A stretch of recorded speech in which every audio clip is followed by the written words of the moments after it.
지난 2주간은 여러분이 특별 간식을 드셨죠? 저 말고 다른 우리 설교자들이 오셔가지고 보리밥도 드시고, 그 다음에 남아공에서 오셨으니까 거기 가니까 빵을 먹더라고요. 네, 빵을 이렇게 주식처럼 먹고 그랬습니다. 빵을 드셨던 것 같고, 오늘은 다시 쌀국수로 돌아오도록 하겠습니다. 자, 오늘은 우리가 구약을 강해하는 18번째 시간이고, 레위기에 들어섰습니다. 레위기를 한 장 한 장 나누기는 어렵죠. 그럼 레위기를 저는 오늘과 다음 주까지 말씀을 전하려고 합니다. 그러면 레위기에서 가장 중요한 내용은요, 사실은 제사라는 것입니다. 제사. 이 제사라는 의미를 어떻게 이해해야 될 것인가? 우리는 보통 제사를 이스라엘 민족의 종교 의식 정도로 생각을 합니다. 그리고 제사 지내면 뭐 어린 양도 잡고 염소도 잡고 목을 따고, 그러니까 피를 흘리고, 그 다음에 잔인한 어떤 그런 거를 상상할 때가 많이 있습니다.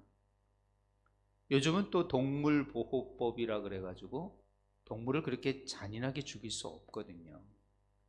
그러니까 사람들이 지금의 관점으로 구약에 나오는 제사를 봤을 때 이것은 참 옛 사람들의 어떤 그런 미개한, 또 선진적이지 않는, 또 그런 편협된 행위라고만 취급할 경우가 많이 있습니다.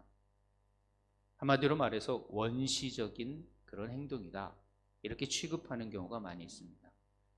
그래서 교회 안에서도 이 제사가 폐지되었고, 이제는 예수님 안에서 그 제사를 완성하신 내용을 들고 막연하게 듣는 거죠. 막연하게 듣고 옛날 제사는 그냥 이스라엘의 어떤 종교적인 행위 정도로 이해해서 배우려 하지도 않고 그 의미에 대해서 무관심하게 생각하는 사람이 아주 많습니다. 여러분이 과연 레위기에 나오는 1장부터 나오는 7장까지 5가지의 제사의 이름조차도 알고 있을지 참 궁금합니다. 아마 그 이름조차도 알지 못하는 경우가 많이 있죠. 또 그 제사를 어떻게 드리는 건지, 무엇을 의미하는 것인지, 그 제사를 왜 하나님께서 제정하시고 이스라엘 백성에게 이 레위기라는 아주 많은 양의 제사의 방법을 직접 그의 입을 통하여 말씀하셨을까? 하나님이 이런 원시적인 행위를 하라고 하나님께서 직접 말씀하신 게 아니라는 것이죠. 하나님이 직접 말씀하실 정도라면 이것은 우리가 상상할 수 없는 의미, 상상할 수 없는 것을 가리키는 예표와 그림자라는 것을 깨달으셔야 됩니다. 하나님의 말씀은 하나도 필요 없는 것이 없고, 그 말씀에는 우리가 알지 못하는 것뿐이지 너무도 큰 하나님의 뜻과 하나님의 계획이 숨겨져 있음을 여러분은 깨달으셔야 돼요. 그래서 오늘 이 레위기의 제사, 그것이 십자가의 예수 그리스도의 사건과 어떠한 관계와 어떠한 연결점이 있는지를 생각해 보려고 합니다. 짧은 이 주일날 설교 시간을 통하여 이 방대한 구약과 신약의 연결고리를 찾아내고 듣는다는 것은 쉬운 일이 아닙니다. 그러니 여러분 제발 성령을 의지하여 집중하시기 바랍니다. 그래서 내가 들어도 이해 못하는 것 또한 성령님께서 나를 깨닫게 해주시라고 기도하면서 이 말씀을 들으셔야 돼요. 저 또한 이 말씀을 성령을 의지하여 여러분에게 전달하고자 합니다. 한번 눌러주시죠. 네. 이 제사는 어떤 원시적인 종교행위나 이스라엘의 민족적 종교행위가 아닙니다. 이것은 죄된 인간이 하나님 앞에 나아갈 수 있는 길을 여셨다라고 보셔야 돼요. 인간은 죄로 인하여 하나님 앞에 나아갈 수 없게 된 존재가 되어버렸습니다. 에덴 동산에서 그렇게 하나님과 아름다운 교제를 가졌던 인간이 에덴 동산을 추방당하면서 인간은 스스로 하나님 앞에 갈 수 없는 방황하는 자가 되었습니다. 그러나 하나님은 자신의 형상으로 만든 인간, 세상 속에서 방황하고 죄로 인하여 죽어가는 것을 긍휼히 여기시고 그들이 다시 하나님 앞에 나올 수 있는 길을 말씀하신 것이 바로 제사라는 거예요. 그러니까 제사는 우리에게 짐이나 어떤 원시적인 동물을 잡는 행위로 주신 것이 아니라 인간이 하나님 앞에 나아갈 수 있는 길이 새롭게 열렸다는 은혜의 길이라는 거죠. 이런 관점으로 제사를 보셔야지 제사를 어떤 이스라엘의 종교적 행위의 모습으로만 제사를 바라본다면 여러분이 그 제사 속에 담겨진 하나님의 깊은 계시의 뜻을 깨달을 수가 없게 되는 것이죠. 그렇기 때문에 오늘은 이 제사가 과연 어떤 의미가 있고 또 이것이 예수 그리스도의 십자가의 사건 속에서 어떻게 완성되고 성취되었는지를 우리는 오늘 이 시간 깨닫기를 소망합니다. 이스라엘 백성을 우리가 공부했던 거죠. 출애굽시키셨습니다. 놀라운 기적을 통하여 400년 동안 애굽에 묶여져 있는 그들을 하나님은 탈출시켰죠. 그리고 바로 그들에게 가나안 땅, 약속의 땅으로 집어넣지 않고 하나님은 홍해로 인도하십니다. 그 바닷길을 여시고 미리 예비하신 그 시내 산으로 인도하셔서 그곳에서 그들과 언약하시고 그들에게 성막을 지으라고 말하고 또 율법을 주시면서 오늘 제사를 가르쳐주고 있는 것입니다. 그러므로 이 성막 가운데 너희들이 하나님 앞에 나오는 그 제사의 방법을 가르쳐주는 것이 바로 레위기죠. 자, 그러면 우리가 오늘 본문 처음 읽었던 이 레위기 1장 3절 4절의 말씀에 우리가 번제라는 제사가 나옵니다. 이 번제라는 제사는 어떤 것이냐면 아브라함이 하나님의 명령을 받아 이삭을 드릴 때 그 제사의 방법이 바로 번제라는 거죠. 잔인하게 목을 따 가죽을 다 벗기고 내장과 모든 오장육부를 다 끄집어내어 모든 것을 다 불태우는 제사 방법. 어떻게 보면 참 잔인하죠. 하나도 남김없이 하나님 앞에 드려야 되는 것이에요. 그것이 바로 번제라는 것이에요. 그런 잔인한 제사를 가르쳐 준 것이 그냥 원시적인 행위로만 가르쳐 준 것이 아니라 그 속에 담겨진 하나님의 깊은 뜻이 계셨음을 여러분이 기억하셔야 되는 것이에요. 그리고 그것을 불에 태워 하늘로 올리면 그 향기를 내가 맡음으로 말미암아 너희들이 구하고 너희들의 모든 것들을 내가 해결해 주겠노라. 이렇게 약속해 주시고, 그러니까 거기에는 아주 깊은 의미가 담겨져 있는 제사 방법이죠. 그러므로 이 제사를 통하여 하나님이 다시 이 죄인된 인간이 하나님 앞에 나오는 길을 여셨다라고 말씀할 수 있다는 거예요. 그렇기 때문에 우리는 이 제사의 여러 가지 것을 통하여 우리는 이 제사의 의미를 좀 생각해 보려고 합니다. 그런데 이 제사는요, 한시적이었어요. 임시적이었고 매일 해야 되고 개인이 해야 된다는 그런 특징이 있다는 것을 기억하셔야 됩니다. 그래서 이렇게 번제, 소제, 화목제, 속죄제, 속건제, 제가 여러 가지로 적어놨습니다. 그렇지만 이 5가지 제사를 매일 그거에 해당되는 만큼 그들은 하나님 앞에 개인이 나와 하나님 앞에 제사를 지내는 방법을 레위기는 하나하나 아주 치밀하고 세밀하게 기록하고 있다는 거예요. 그러니까 사람들은 이건 너무 복잡한 거예요. 이런 제사를 이렇게 드려야 되나? 근데요, 이스라엘 백성은 이것을 몇천 년 동안, 아니 지금도 드리고 있다는 거예요. 지금도. 미련한 행위라고 해서 그렇게 드립니까? 그렇지 않습니다. 여기에는 아주 중요한 의미, 죄된 인간이 하나님 앞에 나아갈 수 있는 길이기 때문에, 오직 그 하나님 앞에 나아갈 수 있는 유일한 길이기 때문에 이 행위를 다른 사람들이 미련하다고 말을 하지만 여전히 지금도 행하고 있다는 것입니다. 그렇기 때문에 이것은 미련한 일이 아니에요.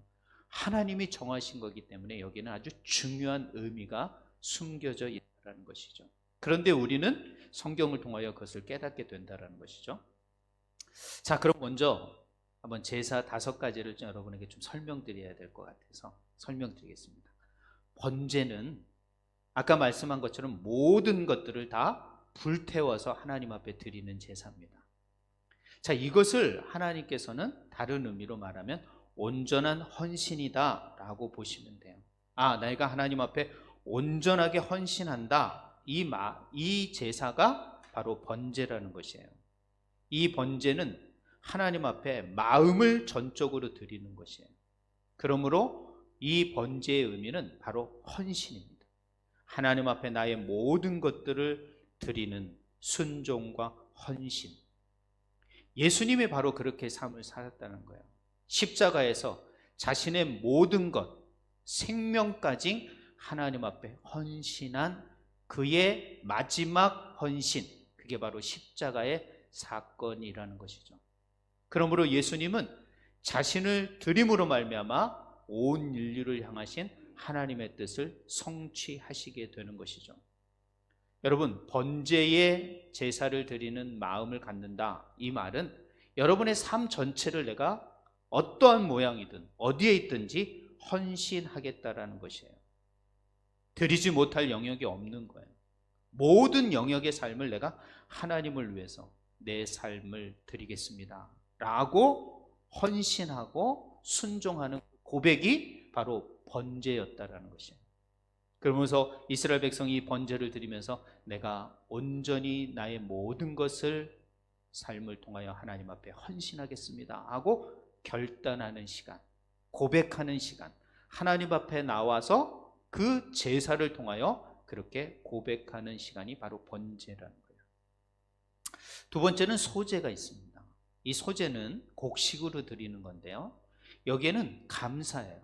왜냐하면 이 곡식을 얻을 때까지, 열매를 주시기까지 하나님께서는 햇볕도 주시고 비도 주시고 모든 것들을 공급해 주십니다.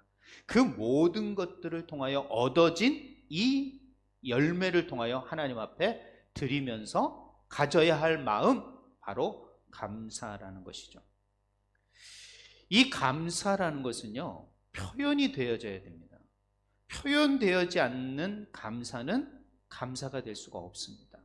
그러므로 하나님 앞에 내가 감사한 것이 있다면 자신의 것이 하나님의 것인 것을 인정하며 담대하게 마음껏 풍성하게 드릴 수 있는 그런 표현이 우리에게 필요하다는 것이죠. 여러분, 과연 하나님 앞에 얼마나 감사를 표현하고 계십니까? 우리가 어떤 사람에게 감사를 할 때 그것을 얼마나 말로 또 어떤 행위로 여러분이 표현하고 있는지 모르겠어요. 반드시 하나님 앞에 소제를 드리면서 그들은 하나님 앞에 감사의 표현을 하는 것입니다. 하나님 감사해요, 이게 아니라 자신의 얻은 그 모든 공급하심에 감사하여 그것을, 첫 것을, 가장 좋은 것을 구별하여 드리는 제사, 그것이 바로 소제였다는 거예요. 그러니까 하나님 앞에 매일 드리며 자주 드리며 하나님 앞에 감사의 표현을 하는 제사가 바로 소제였다는 거예요. 그러니까 소제를 드리면서 하나님 앞에 감사한 제목을 찾아 범사에 감사하는 이스라엘 백성의 모습을 하나님은 명령하셨던 것입니다.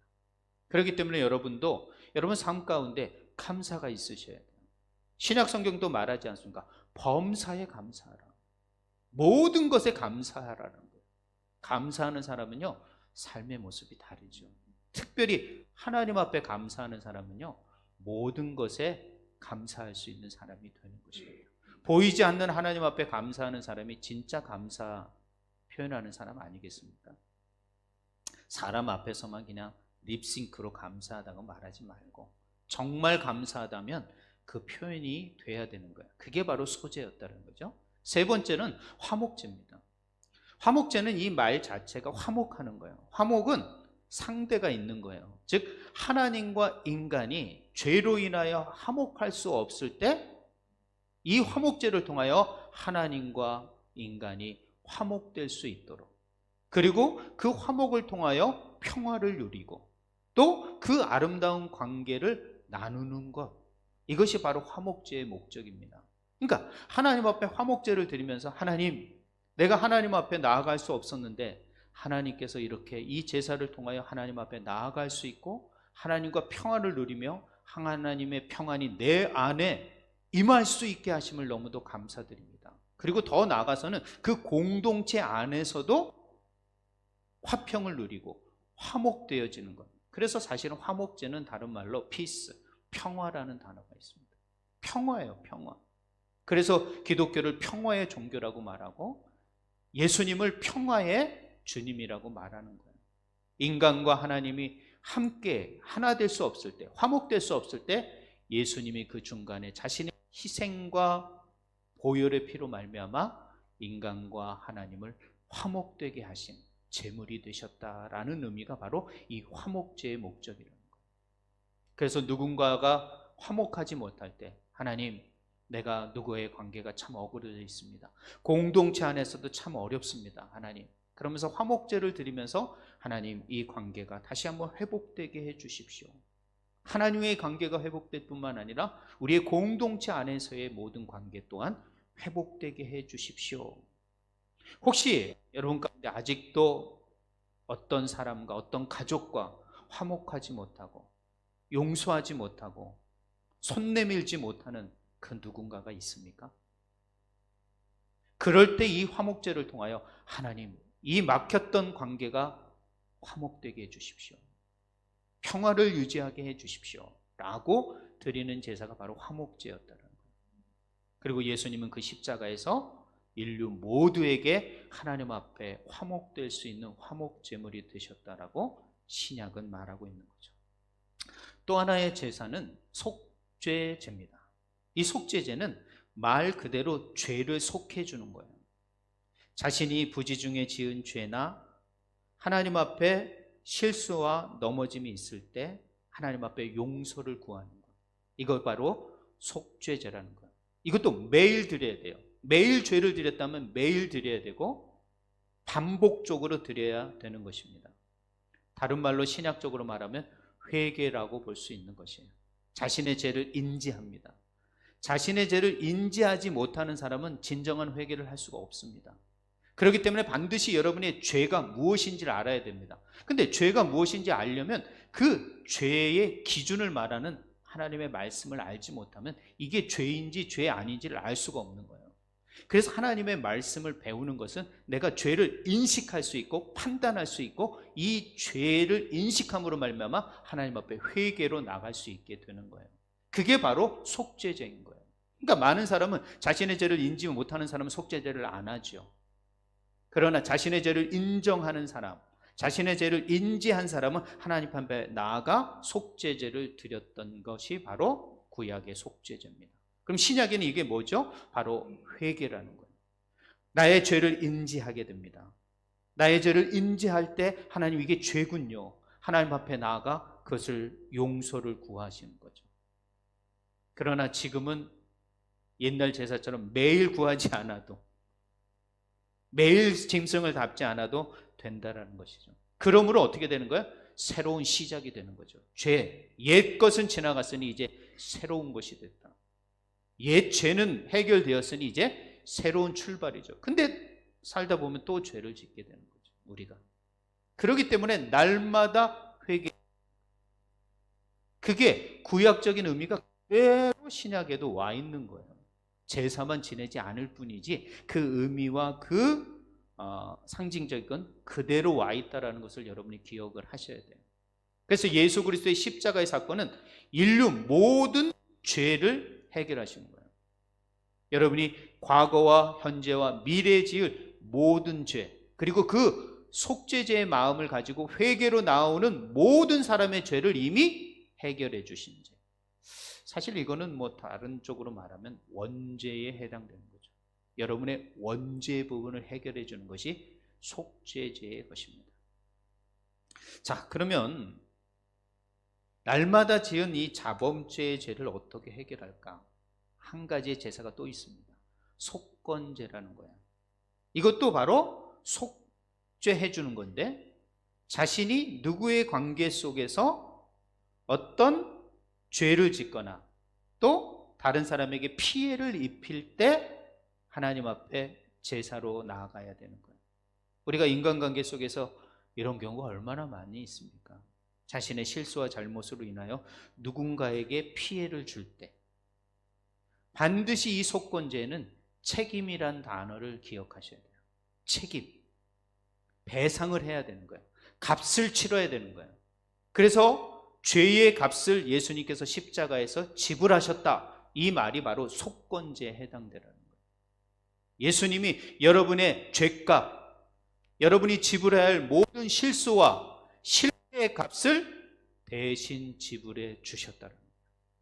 그러므로 예수님을 붙들기만 하면 여러분은 그 모든 값이 탕감받게 된다는 거예요. 그것이 얼마나 큰 금액일지라도, 값일지라도 그 모든 것들을 하나님께서는 탕감해 주신다는 거예요. 그러나 여기서 여러분이 책임이라는 단어를 기억하셔야 돼요. 책임을 질 줄 아셔야 돼요. 우리는 그냥 다 탕감받았으니까 자기 할 일은 없겠지, 자기 책임 없겠지, 이렇게 생각해요. 아니에요. 그 탕감받은 삶이라는 것은 더 많은 사람들에게 어떻게 돼요? 책임과 회복과 관계가 회복되는 값을 지불하는, 희생을 지불하는 그런 헌신이 필요한 겁니다. 이 속건제는 반드시 그 책임을 묻는다는 것을 기억하시고, 여러분이 누군가와 관계가 회복되기 위해서는요, 책임을 감당하셔야 되는 거예요. 값을 지불하셔야 되는 거예요. 누군가가 관계가 억울해졌어. 밥 한번 먹어야지. 내가 실수했는데 내가 미안하다 그래야지. 그럼 밥 한번 사야 되고 내가 값을 내야 되는 거예요. 밥값도 나가야 되는 거예요. 그렇게 돼야지 관계가 회복되어지고 이해시키고 회복이 될 수 있는 거지. 그런 거 하나도 안 하고 말로만 미안해, 끝이다? 누가 친구 관계도 그렇게 안 합니다. 부부 관계도 그럴 수 없습니다. 그러므로 이 속건제는 반드시 그거에 대한 배상, 값을 지불하는 제사다라는 거예요. 그렇기 때문에 어떻게 보면 큰 실수를 한 사람은 이 속건제에 큰 재산을 하나님 앞에 드려야 되는, 그리고 그 사람에게 그것을 배상해야 되는 그런 제사가 속건제입니다. 그러니까 속건제 누가 드리려고 그래요? 그죠? 그냥 안 만나고 말지, 그런 게 아니라는 거예요. 그러므로 하나님은 이 책임과 회복의 제사인 속건제 또한 하나님 앞에 드리라고 말씀하고 있는 것이죠. 자, 그러면 우리가 두 번째 본문을 봤던 히브리서 9장 11절 12절의 내용을 보겠습니다. 그럼 이 구약의 제사가 과연 예수님이 십자가의 사건을 통하여 어떻게 이것을 성취하시고 완성했는가? 그래서 히브리서는 이 레위기의 주석서와도 같은 거예요. 설명서와도 같은 거예요. 그러니까 반드시 레위기를 읽으면서 여러분 무엇을 또 읽으셔야 되냐면 히브리서를 읽으셔야 돼요. 신약의 히브리서를 읽지 않으면 이 레위기를 구약의 관점으로밖에 볼 수가 없습니다. 신약의 관점, 예수님의 관점으로 보기 위해서는 반드시 히브리서를 읽으셔야 되는 거예요. 그래서 히브리서 9장 11절 12절 더 많은 말씀이 있죠. 시간 제한상 제가 설명을 못 드리는데, 그래서 제가 이제 7월 달부터 10시 30분부터 교육관에서 성경 공부를 시작하려고 합니다. 30분 전에 오셔서 그날과 그 주간에 공부할 성경 공부를 제가 시키려고 그래요. 그래서 30분 동안 성경 공부하고 올라와서 예배 드리고 그 다음 밥 먹고 돌아가는 거예요. 그리고 다른 날 성경 공부 안 해요. 주일날 할게요. 그러니까 30분만 일찍 오십시오. 그렇다고 30분 딱 돼서 오지 마시고 5분 전에 오셔서 준비하시고 딱 그래야겠죠. 그리고 25분 30분 딱 성경 공부하고, 이거 뭐 남집사님 여집사님 아니에요. 다 all family 모두가 다 참여하는 겁니다. 모두가 다. 무슨 난 목사인데요, 선교사인데 그런 거 이 이름표 떼고 하나님 말씀 앞에서 다 설 수 있는 all biblical theology입니다. 그러니까 여러분 다 거기에 참여할 수 있으셔야 됩니다. 모두가 참여해야 되는 거예요. 베트남 교회도 그렇습니다. 예배가 8시입니다. 7시부터 와가지고 성경 공부합니다. 직분자들은 다 1시간 전에 와서 성경 공부 딱 하고 예배 드립니다. 이게 베트남 교회 전통입니다. 베트남 교회 얕잡아 보지 마세요. 말씀과 예배 잘 드리는 거예요. 배울 점 많습니다. 그래서 저는 배우려고 하고 있습니다. 근데 베트남 교회 막 이렇게 보는데 그렇죠. 자, 어떻게 이 제사를 완성하셨는지 제사의 얘기가 나와요. 어떤 얘기죠? 그리스도께서는, 예수님이죠, 장래 좋은 일의 대제사장으로. 장래, 이건 뭐예요? 옛 것이 아니라 이제 새롭게 올 그것의 대제사장으로 오셨다. 근데 왜 하필 왕으로 안 오시고 대제사장으로 오신다고 성경은 말합니까? 바로 제사를 지내는 최고의 장이 누굽니까? 대제사장이에요.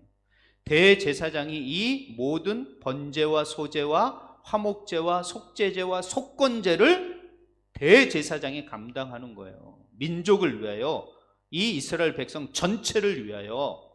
그렇기 때문에 이 대제사장으로 온다는 것은 내가 제사를 지내겠다, 이 말이에요. 예수님이 무슨 제사를 지내는 거? 예수님이 제사를 지내셨습니다. 예수님이 제사를 폐하신 분이 아니에요. 예수님이 제사를 지내서 그것을 완성하셨다는 거예요. 그렇기 때문에 우리는 그 제사의 가치와 상징적 의미와 정신을 붙드셔야 되는 거예요.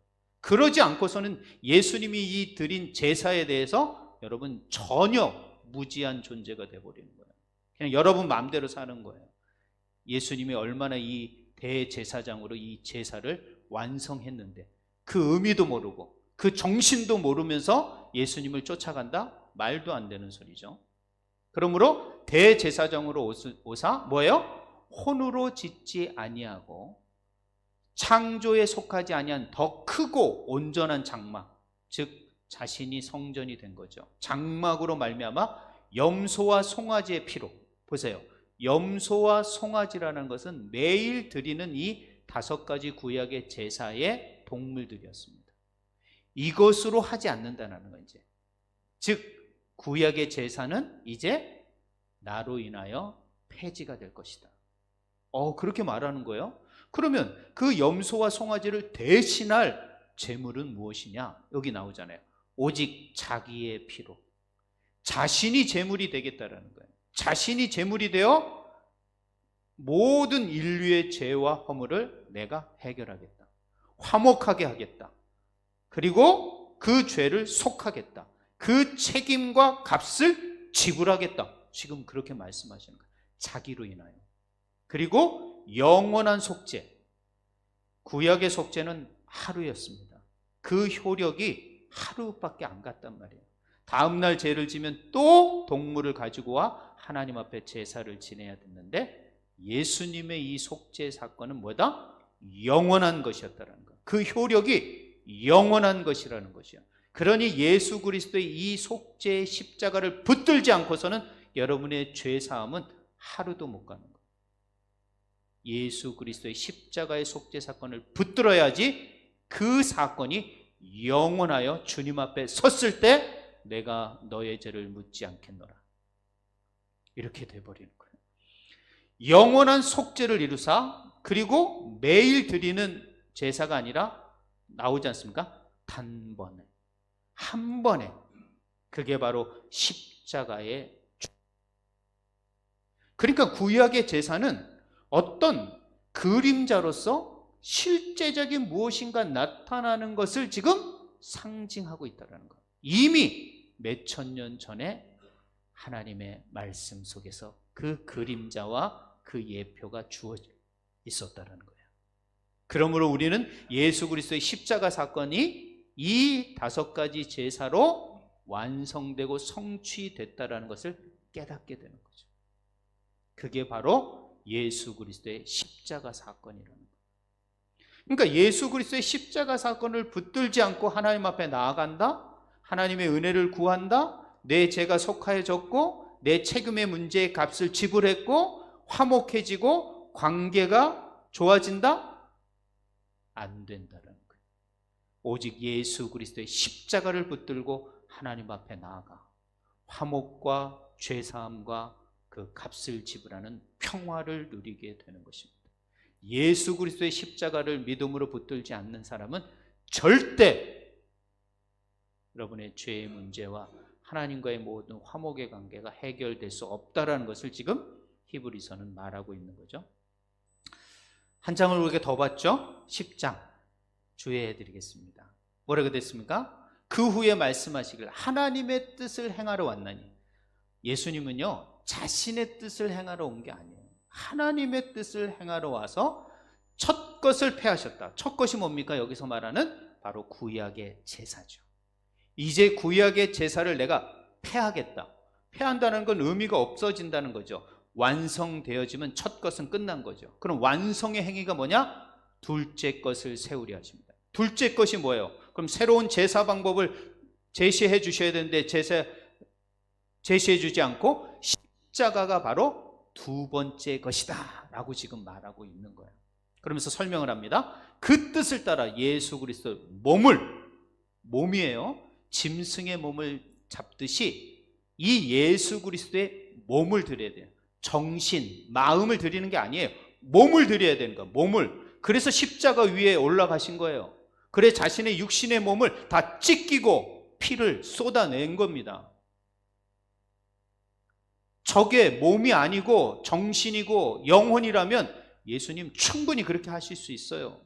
피를 흘리지 않아도 됩니다. 그러나 몸으로 피를 흘리셔야 되기 때문에. 레위기 17장 11절은 말하고 있습니다. 생명은 피에 있으니 피가 죄사함이 있느니라. 그렇기 때문에 반드시 피를 흘리셔야 돼요. 그러면 몸에 피가 있잖아요. 그러니까 몸이 올라간 거예요. 십자가에 달리신 거란 말이에요. 그리고 단번에 또 한 번 나오죠. 단번에 반복적이지 않다라는 거예요. 이제는 옛날에 구약의 제사가 반복적이었다면 예수님의 십자가는 단번에 들이심으로 말미암아 뭘 얻었노라? 우리가, 이거 중요합니다. 우리라는 단어가 저와 여러분 예수 그리스도의 십자가를 죄사함의 사건으로 제사로 믿는 모든 사람이 거룩함을 얻었노라. 여러분 천국에 가기 위해서는 거룩해지셔야 됩니다. 하나님이 어떤 하나님이죠? 거룩한 하나님이죠. 그렇기 때문에 거룩해진다는 거예요. 거룩해질 수 있는 것은 우리가 뭐 성령 충만하고 예배 잘 드리고 뭐 종교생활, 신앙생활 잘하는 거 천만에요. 바로 예수 그리스도의 십자가의 죄사함이 나의 사건이라는 것을 믿음으로 받아들이는 모든 자에게 거룩함이 주어지는 거예요. 그걸 믿어야 거룩해지는 거예요. 여러분 깨끗해지는 거예요. 그렇기 때문에 여러분 다른 어떤 여러분의 행위로 거룩해지는 게 아니에요. 하나님의 예수 그리스도의 십자가의 그 사건을 믿음으로 받아들이는 자에게 거룩함이 임한다는 거예요. 그리고 보십시오. 그러면서 첫 것이 어떤 단점이 있는지 말합니다. 제사장마다 매일 서서, 매일이라는 단어가 나오지 않습니까? 매일 서서 섬기며 자주 같은 제사를 드려요. 그렇죠. 매일 반복해야 되니까. 죄를 반복해서 지으니까 반복해서 저렇게 해야 돼요. 이 제사는 언제나 죄를 없게 하지 못해요. 왜? 또 다른 죄를 지니까 또 없어지지 않아요. 또 생기는 거예요. 소멸될 수 없는 거예요. 이 제사가 바로 구약의 제사였다는 거예요. 그러나 12절 그 제사와 반대인 예수 그리스도의 십자가의 사건은 그리스도를 죄를 위하여 한 영원한 한 매일이 아니라 이제 한 번 단번에 드리는 영원한 제사라고 말하잖아요. 제사라고 말해요. 십자가 사건을 제사라고 말하는 거예요. 5가지의 제사를 완성하는 사건이 바로 십자가의 사건인데, 이 사건을 영원한 제사라고 말하고 있다는 거예요, 성경은. 그렇기 때문에 이 제사의 의미를 반드시 여러분이 깨닫고 있으셔야 돼요. 영원한 제사를 드리시고 하나님 우편에 앉으사, 부활하셔서 승천하셔서 하나님의 우편에 앉으사 그 위에 자기 원수들을 자기 발등상에 되게 하실 때까지 기다리. 이건 뭐예요? 심판하신다는 거예요. 마지막에 오셔서 요한계시록처럼 심판하시며 그가 거룩하게 된 자들을, 거룩하게 어떻게? 저 단번에 드린 십자가의 사건을 믿는 모든 자를 거룩하게 하신 그 거룩하게 된 자들을 한 번의 제사로 영원히 온전하게 하셨느니라. 온전하게 하셨느니라. 완성하셨다라고 말씀하고 있다라는 것이죠. 여기 보십시오. 저는 오늘 아침에 읽으면서 하나를 더 발견했어요. 이게 저 체크를 안 해놨는데 11장에 매일 서서라고 돼 있잖아요. 그러니까 우리는 늘 서서 있어요. 끝나지 않으니까 서 있는 거죠. 근데 예수님은 12절에 보십시오. 우편에 앉으사. 이건 끝났다라는 거예요. 끝나서 앉으사. 선 것과 앉는 것을 비교하고 있는 거예요. 그러니까 예수님, 구약의 제사는 다 서서 반복적이고 끝나지 않는 제사였다면 예수님의 십자가의 영원한 제사인 이 사건은 이제 끝나서 앉으셨다는 거예요. 완성된 사건이라는 걸 말하는 거예요. 그러므로 구약의 레위기의 이 5개 사건은 우연히 우리에게 그냥 반복적으로 짐으로 주어진 사건, 제사가 아니라 예수 그리스도의 십자가를 예표하는 그림자와 같은 역할을 하고 있다는 거예요. 그렇기 때문에 우리는 그 사건 속에서도 5가지 그 제사 속에서도 예수 그리스도가 앞으로 행하실, 하나님이 완성할 이 구원의 사건을 우리는 바라볼 수 있는 눈을 가지셔야 된다는 거예요. 그러므로 예수 그리스도의 십자가의 사건을 여러분이 지금도 붙들어야 할 이유는 바로 그것이야말로 하나님 앞에 나아갈 수 있는, 우리의 죄를 속하고 거룩하게 될 수 있는 사건이기 때문에, 그리고 매일 내가 죄를 질지라도 하나님 앞에 나와 다시 예수 그리스도의 그 십자가의 사건을 믿음으로 붙드는 사람은 다시 죄의 용서를 통하여 하나님 앞에 또 나아갈 수 있는 은혜를 얻게 된다라는 것. 그러므로 여러분, 우리가 주님 앞에 이런 삶을 살아야 되지 않겠는가? 하나님, 제가 번제와 같은 삶을 살기를 원합니다. 내 삶이 번제가 되게 하여 주시옵소서. 그런 헌신의 삶을 살기를 소망합니다. 하나님, 내가 감사가 소재가 되는 삶을 나누기 원합니다. 내 삶 가운데 감사가 넘치는 삶이 되게 해 주십시오.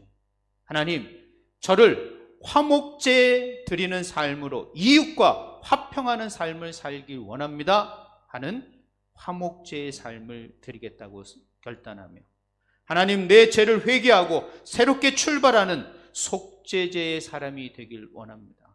그러므로 그 죄로부터 자유함을 얻는 새로운 출발선에 선 그런 거룩한 하나님의 백성이 되길 원합니다라는 속죄제의 삶. 그리고 마지막으로 나에게 주어진 이 책임, 모든 관계를 회복하며 그 책임을 감당해내는 속건제의 삶을 살겠습니다. 이것이 바로 예수 그리스도의 십자가의 은혜가 내 가운데, 나의 가운데 풍성히 역사하는 삶의 모습이며 결단이라는 것을 여러분이 기억하시고, 구약의 이 5가지 제사는 우리의 짐으로 주어진 것이 아니라 은혜로 우리에게 주어진 것입니다.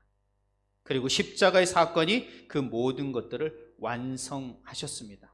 이제 삶의 현장 속에서 어떤 모습이든지 하나님 앞에 헌신하며 감사하며 화목하며 나누며 회개하며 나의 주어진 책임과 대가를 감당해내며 하나님의 십자가를 더욱 붙드는, 주님의 십자가를 더욱 간절하게 매일 붙드는 믿음의 고백과 믿음의 전진들이 우리 모든 주 안의 성도들에게 늘 풍성히 임하시기를 주님의 이름으로 부탁드립니다. 기도하시겠습니다. 주님, 감사합니다. 오늘 저희들에게 큰 은혜의 사건을 허락하여 주심을 감사합니다. 구약의 5가지 제사가 앞으로 몇천 년 후에 오실 예수 그리스도의 십자가의 사건을 예표하며 그 제사 속에 하나님께서는 우리의 이 땅에 오늘을 살아가는 우리의 삶의 귀한 방향타를 숨겨두셨습니다. 하나님, 다시 한번 우리가 번제와 같은 헌신의 삶이 되게 하시고 소제와 같은 감사와 나눔의 삶이 있게 하여 주시며 화목제와 같은 하나님과 화평하며 이웃과 공동체 안에서 평화를 이루는 저희들이 되게 하시며 속죄제와 같이 우리가 회개함으로 죄사함과 거룩함, 자유함을 느끼게 하시고 속건제를 통하여 다시 한번 책임을 감당하며 우리의 모든 관계와 삶이 회복되어지는 역사가 있게 하여 주시옵소서. 그런 그리스도인다운 삶, 그것이 바로 예수 그리스도의 십자가의 은혜를 붙들고 알고 살아가는 삶의 모습임을 깨닫습니다. 다시 한번 이런 삶을 살아낼 수 있는 한 주간이 되게 하여 주시옵시고 예수 그리스도의 십자가가 우리 가운데 넘치는 삶이 되게 하여 주시옵소서. 그 은혜를 다시 한번 감사드리고 이제는 행위적인 반복적인 제사를 드리지 않는 예수 그리스도의 십자가를 붙들어 살아가는 그런 거룩한 영원한 제사를 드리는 우리 모든 주의 성도들이 될 수 있도록 인도하여 주시고 한 주간도 이런 거룩한 삶으로 살아내 승리자가 되는 우리 주 안의 모든 성도들이 되게 하실 줄 믿고 감사드리며 축복하며 예수님의 이름으로 기도했습니다. 아멘. 찬송가 301장